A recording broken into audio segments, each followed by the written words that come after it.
వైఎస్ఆర్సీపీ అధ్యక్షుడు జగన్మోహన్ రెడ్డికి ఆయన సతీమణి భారతిరెడ్డికి ఆ ఇద్దరు సీనియర్ జర్నలిస్టులు భారీ షాక్ ఇచ్చారా? ఆంధ్రప్రదేశ్లో కూటమి ఏడాది పాలన మీద రెచ్చిపోదామని భావించినటువంటి జగన్మోహన్ రెడ్డికి ఆశల మీద ఆ ఇద్దరు సీనియర్ జర్నలిస్టులు నీళ్లు చల్లారా అంటే అవునని సమాధానం ఇస్తున్నారు కొంతమంది రాజకీయ విశ్లేషకులు. ఇంతకీ ఆ ఇద్దరు జర్నలిస్టులు ఎవరు? జగన్మోహన్ రెడ్డి ఆశల మీద ఆ ఇద్దరు జర్నలిస్టులు ఎలా నీళ్లు చల్లారు అనేది మనం పూర్తి స్థాయిలో విశ్లేషణ చేసుకుందాం. ప్రస్తుతం మనతో పాటున్నారు ప్రముఖ రాజకీయ విశ్లేషకులు, ప్రముఖ సీనియర్ జర్నలిస్ట్ డివిఎస్ గారు. సార్తో మాట్లాడదాం. సార్ నమస్తే. సార్ నమస్తే. వైసీపీ అధినేత జగన్మోహన్ రెడ్డి ఆశల మీద ఆ ఇద్దరు సీనియర్ జర్నలిస్టులు నీళ్లు చల్లి జగన్మోహన్ రెడ్డికి భారీ జలకిచ్చారు అనేటువంటి వార్త ఇప్పుడు సోషల్ మీడియాలో చక్కర్లు కొడుతూ ఉంది. ఇంతకీ ఆ ఇద్దరు సీనియర్ జర్నలిస్టులు ఎవరు? వారు జగన్మోహన్ రెడ్డి ఆశల మీద ఎలా నీళ్లు చల్లారు? ఇక్కడ 2-3 అంశాలు సార్. ఒకటి, జగన్మోహన్ రెడ్డి ఆయన పనితీరు ప్రతిపక్షంలో. మీరన్నట్టు ఆయన ఏమన్నా ఆశలు పెట్టుకున్నాడా? మళ్ళా నేను గెలుస్తాను, మళ్ళీ 2.0 2029లో మళ్ళా జగన్మోహన్ రెడ్డి ముఖ్యమంత్రి కావడం అనే ఆశలు అసలు నిజంగా ఆయనకు ఉన్నాయా? ఉంటే ఆ ఆశల మీద వీళ్ళు నీళ్లు చల్లారా? ఓకే. ఎవరు? కృష్ణరాజు, కొమ్మినేని. ఇక్కడ 2-3 అంశాలు ఉన్నాయి. ఒకటి, జగన్మోహన్ రెడ్డి పనితీరు టోటల్గా అది ఏంటి, ప్రజల ఆమోదం పొందేలాగా లేదు. ఆయన పారిపోతున్నాడు. ఒకవైపు అరెస్టులు, ఇంకోవైపు కేసుల భయం. ఏదో ఉన్నానంటే ఉన్నానన్నట్టుగా నామకే వాస్తేగా పనిచేస్తున్నాడు. ఇక్కడ 2 రోజులు, అక్కడ 5 రోజులు. ఇక్కడ మన తాడేపల్లిలో 2 రోజులు ఉంటున్నాడు. నెక్స్ట్ అక్కడేమో యలహంకలో 5 రోజులు ఉంటున్నాడు. తను పిలిపించినటువంటి ఆందోళనలో కూడా తను పాల్గొనకపోవటం, తనను గెలిపించినటువంటి ప్రజలకు వెన్నుపోటు పొడవటం, అటు పులివెందుల ఇటు వైఎస్ఆర్ కాంగ్రెస్ పార్టీ అసలు అసెంబ్లీకి గైరు హాజరవ్వటం, అనేక తప్పులు ఆయన చేసినప్పుడు ఇంకా ఆయనకి ఏం ఆశలు ఉంటాయి? సరే, ఆయన ఆశలు తీసి పక్కన పెట్టుకో. ఇప్పుడు వీళ్ళు నీళ్లు చల్లడం, వీళ్ళ దగ్గర నీళ్లు చాలా ఉన్నాయి. బకెట్ల నీళ్లు జల్లిన మాట మాత్రం వాస్తవం. ఎందుకంటే మొన్న ఆ షో ఏది సాక్షిలో జరిగినటువంటి, ఇప్పటికీ మరి దగ్గర 3-4 రోజులు అవుతాను, ఆ డిబేట్, కొమ్మినేని డిబేట్లో ఉంటూ ఈయనెవరు, ఆ జర్నలిస్ట్ అనే పత్రిక దాని ఎడిటరు, లేకపోతే ఎడిటర్స్ గిల్ట్కి నేనే ప్రెసిడెంట్ అంటాడు. మరి ఆ అసోసియేషన్లో ఎంతమంది ఎడిటర్లు ఉన్నారో తెలియదు. అంటే ఎడిటర్లకే ఎడిటర్ అనుకో. ఓకే. ఎవరు? ఆ Krishnaraju.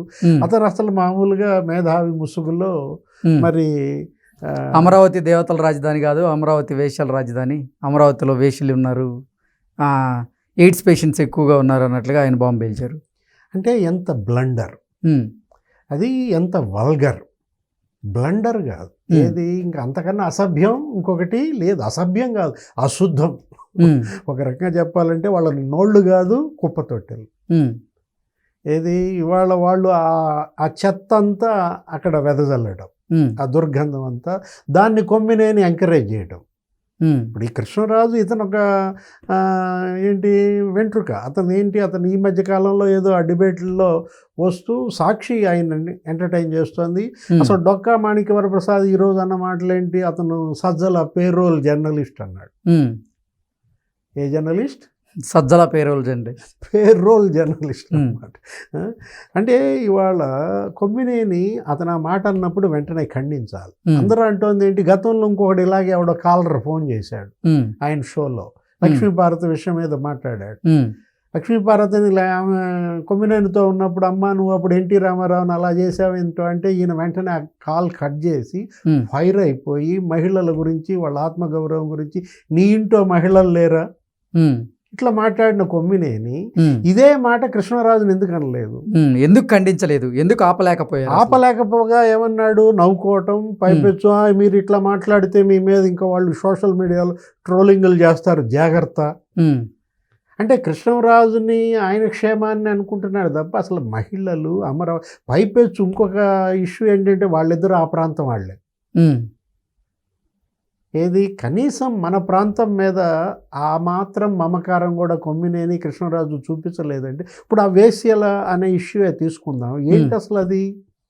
Public libraries of sciences ఏదో ఇచ్చిన రీసెర్చ్ అది.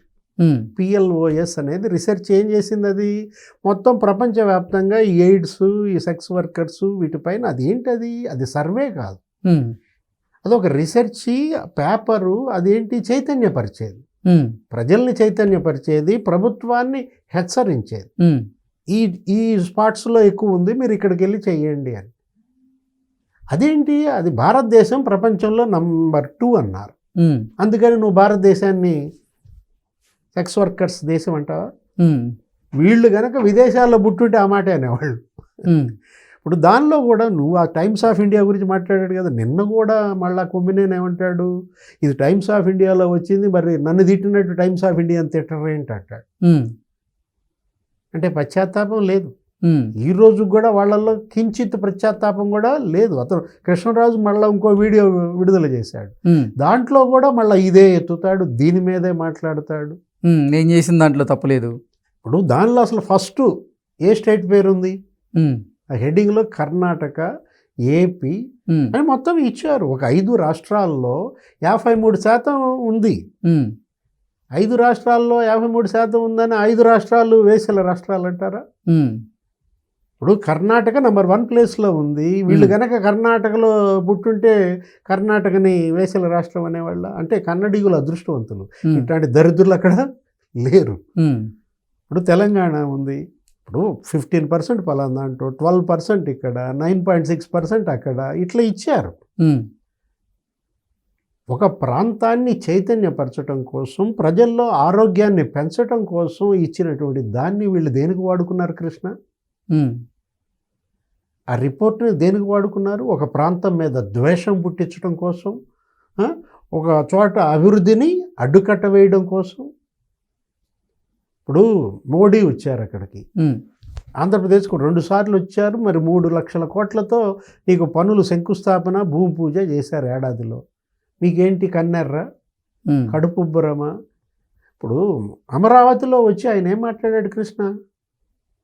పుణ్యభూమిపై నిలబడి మాట్లాడుతున్నా అన్నాడు. ఉమ్, దేవతల రాజధాని ఆ అమరావతి అయితే ఏపీ రాజధాని ఈ అమరావతి అన్నాడు. ఇప్పుడు మోడీ కళ్ళకి పుణ్యభూమిగా కనపడిన అమరావతి వీళ్ళ కళ్ళకి వేశ్యల రాజధానికి కనపడింది. అంటే లోపం ఎవరిలో ఉంది? భూమిలోనా, మీ కళ్ళలోనా? ఉమ్, ఆయన దృష్టికోణంలో. అదే కదా, మీ కళ్ళు వేశ్యలను చూస్తాయి, ఉమ్, మీ ఆలోచనలు వేశ్యల చుట్టూ తిరుగుతాయని ఇవాళ కృష్ణరాజు లేకపోతే కొమ్మినేని ఆ వేశ్యల గోళ్ళు ఏంటయ్యా?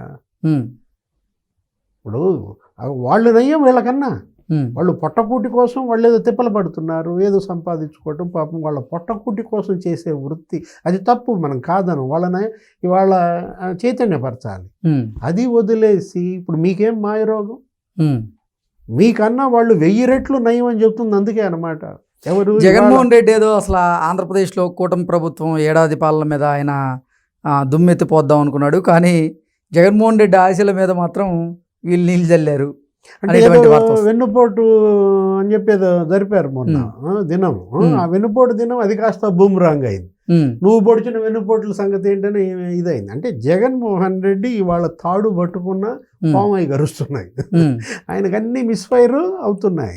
ఇప్పుడు రైతుల గురించి ఆందోళన చేస్తానంటాడు, రైతులకు నువ్వు పెట్టిన బాకీలు వాళ్ళు తీరుస్తున్నారు, రైతులే తిడతారు. ఉమ్, కరెంటు మీద ఆందోళన అంటావు, నువ్వు 9 సార్లు పెంచావు, 2 సార్లు పెంచమని సంతకం పెట్టిపోయావు. ఉమ్, విద్యార్థులు అని అంటాడు, యువత అంటాడు. ఇవాళ నువ్వు పెంచిన నిరుద్యోగం, ఉమ్, నువ్వు పెట్టిన పెండింగ్ బాకీలు విద్యార్థులకి. ఉమ్, ఇప్పుడు ఏదో తిప్పలు పడుతున్నాడు జగన్మోహన్ రెడ్డి, మళ్ళా ఏదో నేను బతకాలి, నా పార్టీని బతికించుకోవాలని. ఉమ్, ఇప్పుడు వీళ్ళు కాస్త మొదలు నరికారా? ఇప్పుడు ఇది నిజం చెప్పాలంటే వీళ్ళు వాళ్ళ అక్కడ జర్నలిజాన్ని చంపేశారు. ఉమ్, వీళ్ళు జర్నలిస్టులు కాదన్నమాట. వీళ్ళిద్దరూ కూడా కేవలం ఏంటంటే డొకా అన్నట్టుగా సరిపోతారు. దీనికి పేరోల్ జర్నలిస్టులుగా చూడాలి. ఓకే. అతను అంటాడు కొమ్మినేని, నేను సామాన్యుణ్ణి, ఉమ్, నాకేం అధికారం లేదు, నా వెనకే శక్తి లేదు అని ఏదో అతను సన్నాయి నొక్కులు నొక్కుతున్నాడు నిన్న. ఉమ్, నువ్వు సామాన్యుడు ఎలా అవుతావు? నువ్వే చెప్తున్నావు నాకు 70 ఏళ్ళు, నేను మరి 40 ఏళ్ళుగా దీంట్లో ఉన్నాను పాత్రికేయంలో. ఏది పాత్రికేయం? ఉమ్, మహాత్మా గాంధీ ఏం చెప్పారు? ప్రజాహితమే పాత్రికేయం అన్నారు. ఉమ్, వీళ్ళు పాత్రికేయులు, వీళ్ళిద్దరూ నిజంగా పాత్రికేయులు అయితే ఇది ప్రజాహితమా? ఉమ్, అమరావతిలో రేపొద్దున అక్కడ ఏం జరుగుతోంది? ఇప్పుడు అక్కడ గూగుల్ వస్తుంది, ఉమ్, అక్కడ ఏఐ వర్సిటీ పెడుతున్నారు. ఇప్పుడు అక్కడ మరి ఒక 60,000 కోట్లతో అభివృద్ధి పనులు జరుగుతున్నాయి. 380 కిలోమీటర్లు రోడ్లు వేస్తున్నారు, రైల్వే లైన్ వేస్తున్నారు 2,250 కోట్లతో. నీకు ఎర్రుబాలెం నుంచి నంబూరు, దేశంలో అతిపెద్ద రైల్వే స్టేషన్ కడుతున్నారు. మీరు అక్కడ ఏదైనా లోపం ఉంటే విమర్శించండి, అవినీతి జరిగితే ఎత్తి చూపండి, ఇది తప్పని అక్కడ విమర్శించండి. కానీ మహిళల ఆత్మగౌరవాన్ని కించపరిచే మాటలు మాట్లాడతారా? ఇవాళ మహిళలంతా కేసులు పెట్టారు. తుళ్ళూరు పోలీస్ స్టేషన్లో వీళ్ళ మీద కేసు నమోదైంది. అటు ఐటీ యాక్టే కాదు, ఇటు ఎస్సీ ఎస్టీ యాక్ట్, ఆమె ఎవరు ఖమ్మంపాటి శిరీష ఇప్పుడు అరెస్ట్. కొమ్మినేని కృష్ణరాజు అరెస్ట్ తప్పదు, ఇవాళ రేప పరారీ. జర్నలిస్ట్ అతను ఎవరు, ఆ జర్నలిస్ట్ అనబాగా లేనిపోయింది, అదో పెద్ద మనం జర్నలిస్టులుగా ఉండి ఇవాళ అసలు నువ్వు నా పేరు మీద కూడా అది పెట్టబాకండి, సీనియర్ జర్నలిస్ట్ అని రాయిబాకండి నన్ను.